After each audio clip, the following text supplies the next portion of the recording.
Assalamualaikum warahmatullahi wabarakatuh.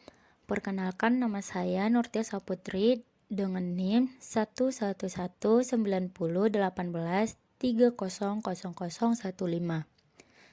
Di sini saya akan mengerjakan tugas sastra bahasa Indonesia, yaitu untuk mereview dari kelompok 1 sampai kelompok 12. Dosen pembimbing Bapak Didin Ridwanuddin MPD. Kelompok 1 membahas tentang deskripsi benda. Kata benda merupakan kata yang mengacu pada suatu benda, orang maupun konsep, baik itu konkret maupun abstrak. Kata benda harus dikenali karena akan berperan sebagai subjek, objek, keterangan, dan pelengkap dalam kalimat. Berdasarkan wujudnya, kata benda dibagi menjadi dua jenis, yaitu kata benda konkret dan kata benda abstrak. Kelompok 2 membahas tentang identitas diri. Menuliskan nama diri adalah sebuah nama yang menunjukkan hakiki suatu hal yang sedang diperbincangkan, tetapi tidak memberitahu lebih lanjut mengenai apa itu. Karakteristik nama diri dan keluarga nama unsur geografis biasanya dapat dibagi menjadi dua, yaitu nama generik yang terletak di awal dan nama spesifik yang terletak di akhir. Kelompok 3 membahas tentang kalimat sapaan. Kalimat sapaan adalah kalimat yang digunakan untuk menyapa atau menegur orang yang sedang diajak bicara. Kalimat sapaan memiliki beberapa ciri, diantaranya dalam penulisan huruf awal menggunakan huruf kapital. Kalimat sapaan harus sesuai dengan situasi dan kondisi percakapan. Kelompok 4 membahas tentang dialog, prolog, dan epilog.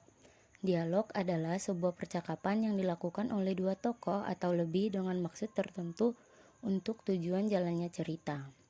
Prolog biasa disebut juga dengan pengantar naskah yang isinya satu atau beberapa keterangan atau pendapat pengarang mengenai cerita yang akan disajikan.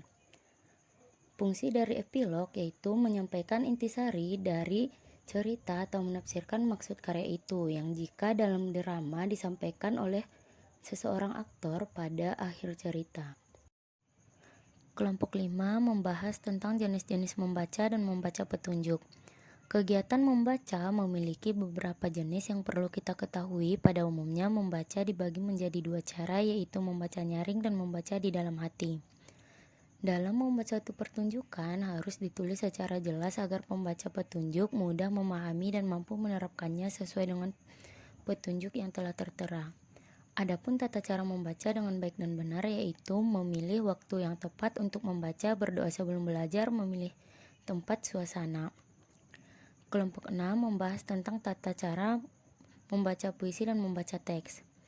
Tata cara membaca puisi yaitu dilakukan pemenggalan kata yang tepat, berlatih menggunakan irama dan intonasi dasar, kejelasan vokal dan pengucapannya sesuaikan gerak dan penampilan. Tata cara dalam membaca teks merupakan cara seseorang menerjemahkan tulisan menjadi pengenalan kata. Membaca sebuah teks bacaan terdapat beberapa bentuk paragraf. Kelompok 7 yaitu membahas tentang menulis tegak bersambung.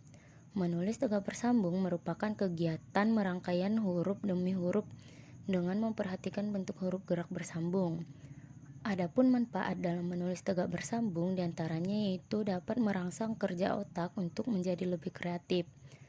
Kemampuan menulis lebih cepat menghasilkan tulisan yang lebih indah dan rapi, dan dapat mengasah daya seni yang dimiliki oleh seseorang. Kelompok 8 membahas tentang ringkasan. Ringkasan adalah sebuah karangan yang disajikan dari karangan yang panjang ke dalam karangan yang rangkaiannya lebih pendek atau singkat dengan mempertahankan urutan isi dan sudut pandang pengarang asli atas sebuah buku atau sebuah karya dengan tujuan mengembangkan ekspresi dan pengalaman. Kelompok 9 membahas tentang parafrase. Parafrase adalah penulisan kembali sebuah karya yang menguraikan tulisan tersebut tanpa merubah makna asli dari karya sastra awal. Kelompok 10 membahas tentang surat resmi dan surat pribadi. Surat resmi adalah informasi yang ditulis oleh suatu lembaga atau instansi dengan gaya bahasa yang formal. Sedangkan surat pribadi adalah sarana komunikasi untuk menyampaikan pemikiran seseorang dengan menggunakan bahasa yang informal atau santai. Kelompok 11 membahas tentang formulir dan kwitansi. Formulir didefinisikan sebagai lembaran kartu atau kertas dengan ukuran tertentu yang di dalamnya terdapat data atau informasi yang bersifat tetap dan juga bagian lain yang diisi dengan bagian yang tidak tetap. Struktur atau bagian-bagian kwitansi yaitu nama lengkap yang menyerahkan uang, jumlah uang yang diserahkan, tempat dan tanggal pembayaran, nama lengkap dan tanda tangan si penerima. Kelompok 12 membahas tentang naskah pidato.